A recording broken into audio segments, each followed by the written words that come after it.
So.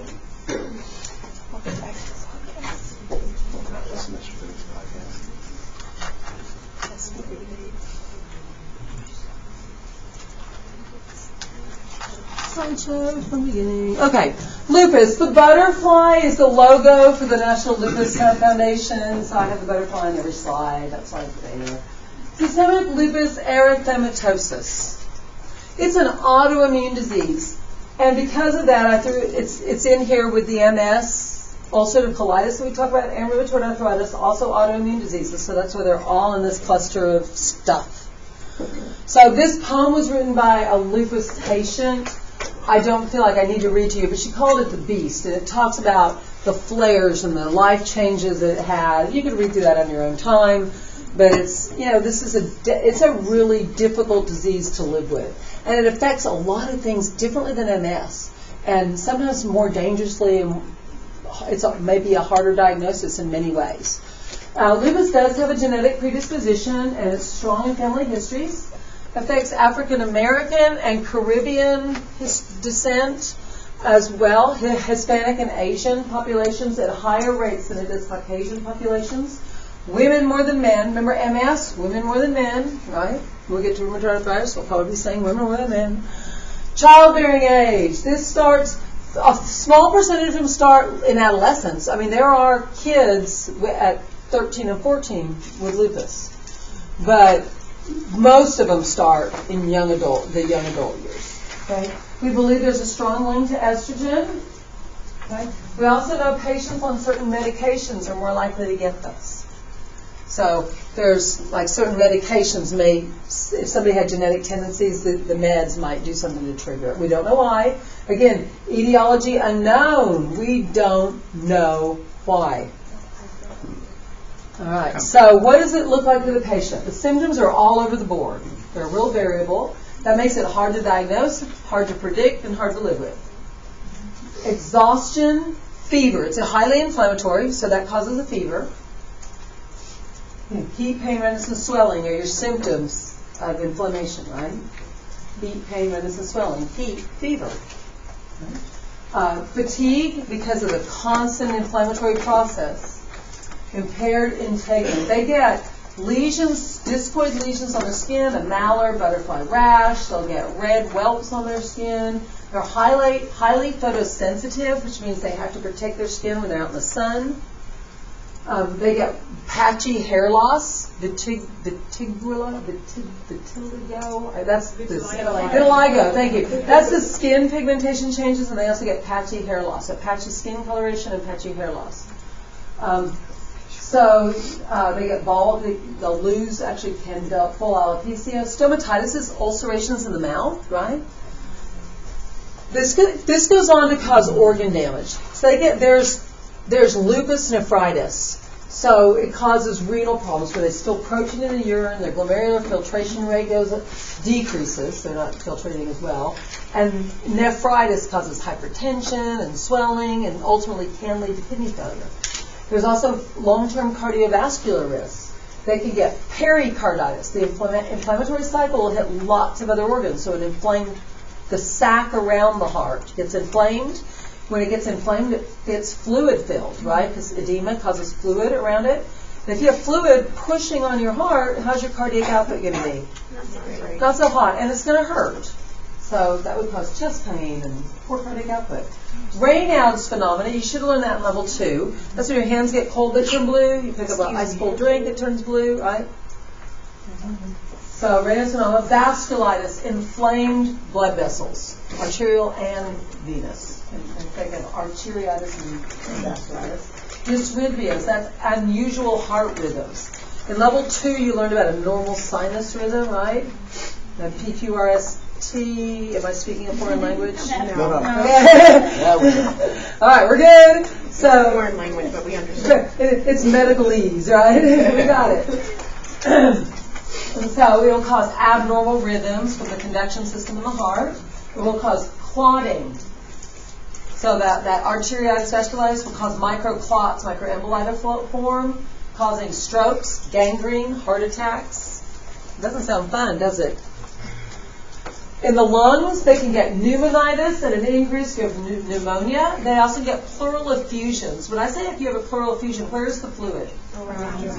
Outside the lung, between the lung and the chest wall, right. So that'll fill up with fluid. I've had patients we pulled a liter of fluid off from around their lungs easily. It's like, wow. Think about the pressure on the lungs and the decreased expansion, respiratory expansion. So it can cause, because it's inflammatory, that pleural effusion is inflammation in the pleural space. It can also cause pneumonia, tachypnea, cough, and pleurisy, which is pain in the pleural space when you breathe. That's from the inflammation. Inflammation, yeah. Neurologically, headaches, confusion, memory loss, depression. There's something called lupus cerebritis. Sounds like fun. Cause them to have encephalopathy, which is swelling in your brain, increase in your cranial pressures, seizures. Right? It's not fun. In the musculoskeletal system, they'll get arthritis, so their joints really hurt. Arthralgia is pain in the muscles. Arthritis, joint pain, inflammation, and weakness. Okay. So how do we diagnose this? It's really hard to diagnose. Patient says, I'm really tired. I have chest pain. I have kidney problems. I have a headache. I have, oh, look, I've got this rash, And, so it's all over the board, right? So the diagnostic criteria for lupus is 4 of these 11 criteria have to be present. You have to have 4 of the 11 to get on the lupus scale. So a malar rash, that's your butterfly rash.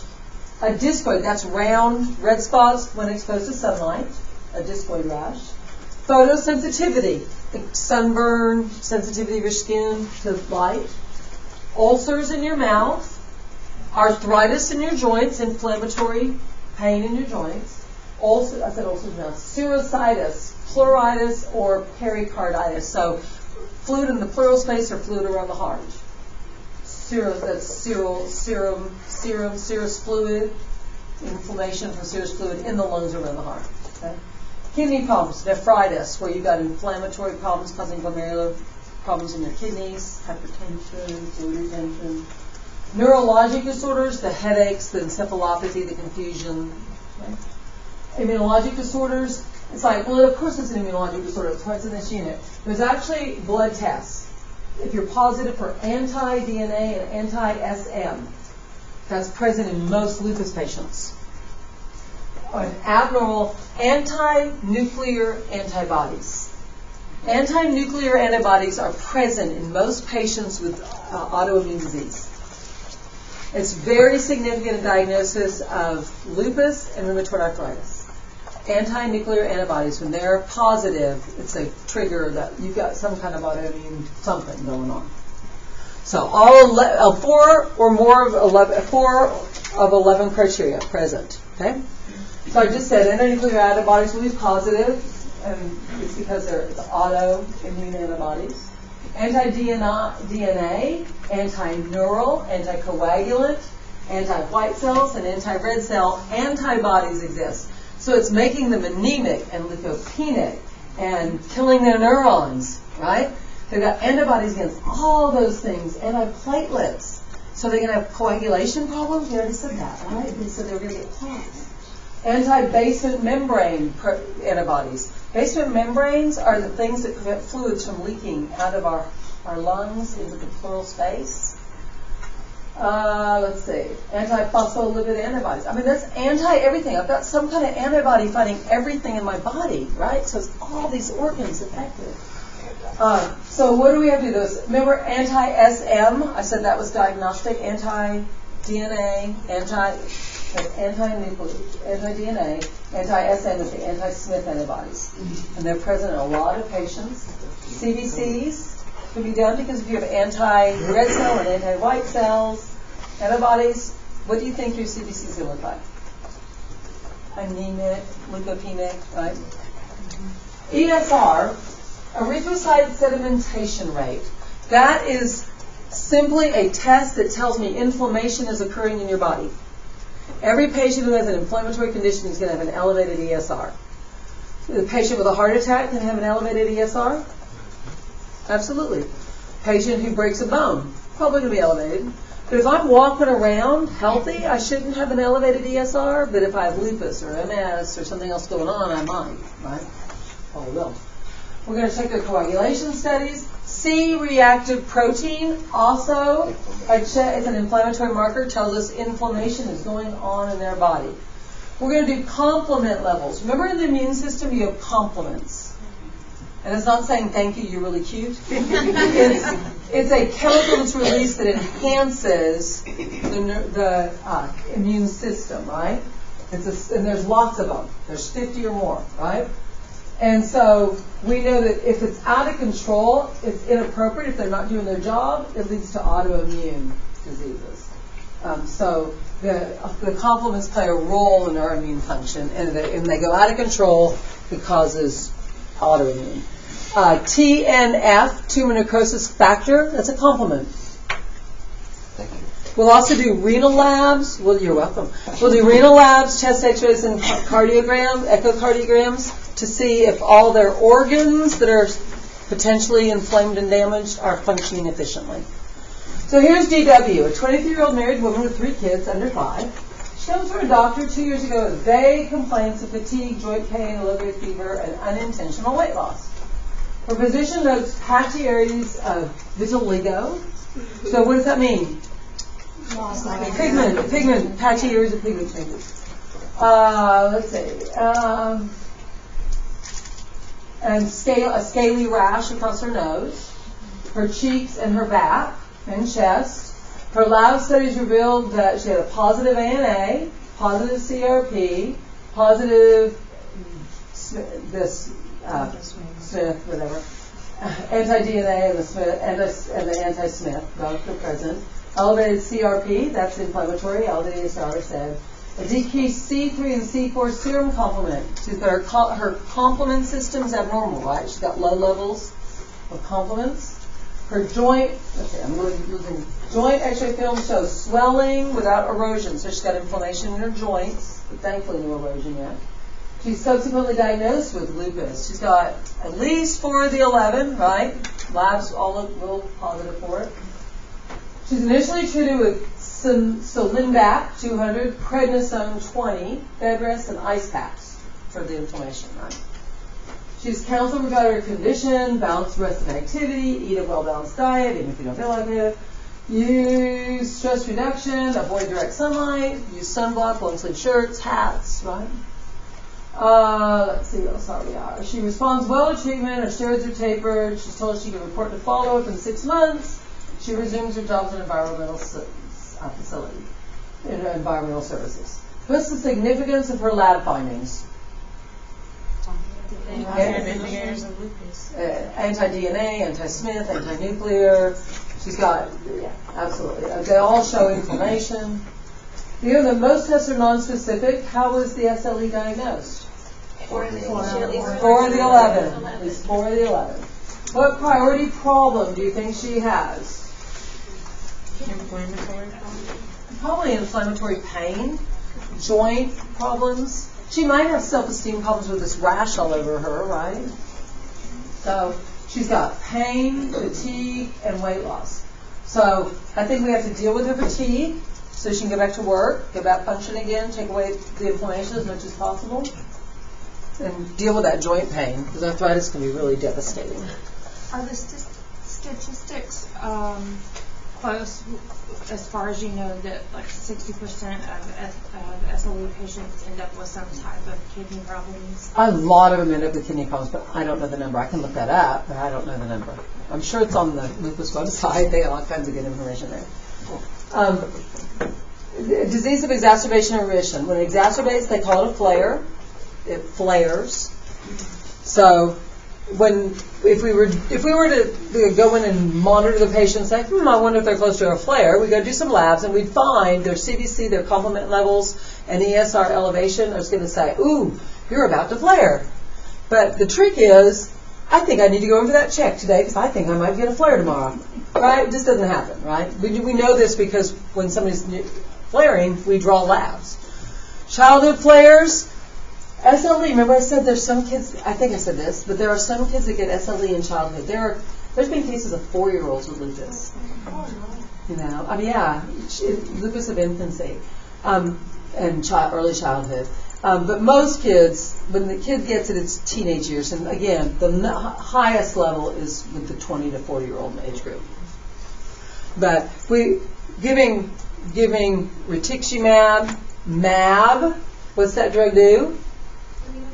Immune suppressant. It's a MAB or a FAB, suppressing TNF. Okay. And prednisone, which is also immune suppressant and anti-inflammatory. Yes, ma'am. What are pulses? It says prednisolone. Pulses. It means like we give you a high dose period, like once a month. Okay, got it. So with those pulses, is there like a maintenance? They might be on maintenance, yeah. Some people come in monthly for a prednisone treatment. You know, I'll just go get my IV prednisone once a month, and it'll kind of last a while, and a gram once a month. I did that for 15 years with my MS. Got a gram of prednisone once a month. So if you've got a child that's getting it like once a month, do you need to monitor them for growth?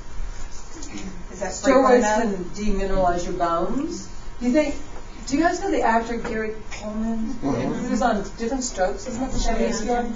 He had kidney failure and a kidney transplant early in his life, and he's been on steroids all his life. And that's why he's got that little round face, really short stature, and big round belly. It goes, that's when he's little, that's the characteristic. Yeah, there you go. Nope, no short hair. He had, it's from demineralization of his bones, they don't grow as well. Yeah, and the moon face and the belly fat, that came from a lifelong steroid treatment. So if they're just getting that once a month, that's considered... Not as much, because I've seen the moon face with the once a month treatment, a little bit of fat on the stomach. So it's important to keep them moving, keep their exercise up, keep their diet right as much as possible.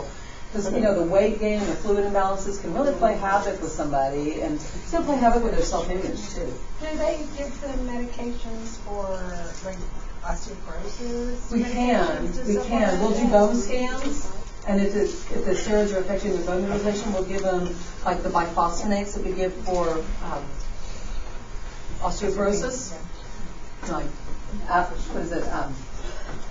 Sally Fields drugs, right? She's always on TV advertising them. So the biphosphonate category. I like Sally Fields too, but she's got bad osteoporosis and she's always advertising meds for it. Okay, so what do? Well, if the inflammation, you can treat that with NSAIDs. What's the biggest side effect of your NSAIDs? Gastric bleeding. So if you're taking a lot of naproxen or Advil or any of those NSAIDs, then you're at risk for stomach bleeding. If I gave you Tylenol, what organ's at risk? Liver. Tylenol's not anti-inflammatory. It can help your pain, but it's not going to help the swelling, and inflammation is the problem here. So anticoagulants, because maybe they got those microclots, so they may be taking heparin injections regularly, or they're not always heparin. It could be aspirin, maybe aspirin. Warfarin, that's Coumadin, warfarin, yeah. And then they also can take, now we have Xarelto and all those other new drugs that are antiplatelet. Eliquis, right. There's a dozen other ones. Huh? I remember when they pulled Eliquis and Xarelto, so of course they all had carcinogen. No, my mom said They're still given, but we'll look. Some hospitals are not giving Eliquis. Some hospitals might have, yeah. The FDA hasn't pulled them, but hospitals don't want to be liable for anything, of course. Okay, Plaquenil. Remember I said that's an anti-malaria drug, right? It's really good at treating the inflammation of MS, and so we do give Plaquenil for MS patients.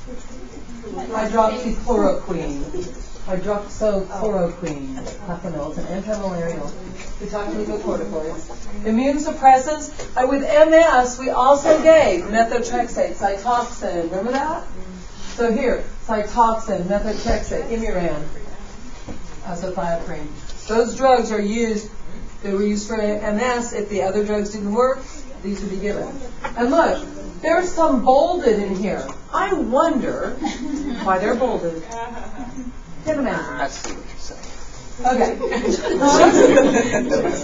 You just like bolding. I love bold. Bold is nice. I'm bold. Okay. TNF drugs, anti-TNF drugs. The Lizumabs, right? The MABs. We talked a lot about MABs and FABs today already. We're not done.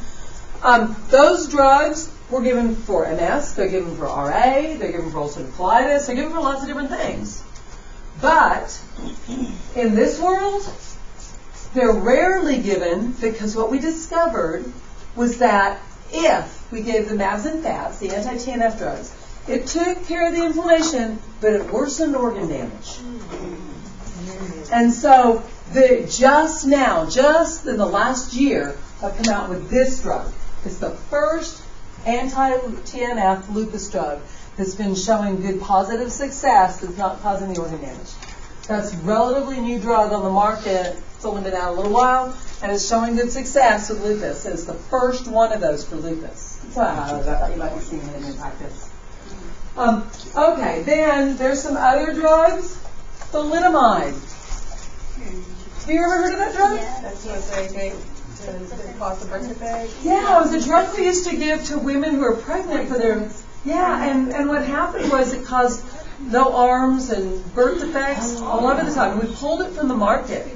And now we're giving it for certain types of cancer and lupus. But that wouldn't be it to a pregnant woman. We're not giving it to a pregnant. It's really highly teratogenic. What's that word mean? Damage to the baby. Right. Teratogenic. So would you give that patient contraceptives? Well, we'll give her contraceptives, or just if she's not childbearing years, or actually, whatever, already on contraceptives, whatever. I don't want her to get pregnant. I'm going to do just a minute or two more, and then I'm going to break you for our 2 o'clock time. So non-pharmacologically, we have to treat this patient. It's not all about drugs. We actually do like nursing care too. I don't know if anybody's told you, but we do. And so we're going to encourage our patients in this world. Rest is really important. They need to balance activity and rest. That's super important. They need to balance their stress. It shows her meditating. If that works for you, that's fine. Mild exercise and low impact exercise. High impact exercise is going to be hard on joints, and they've already got arthritis.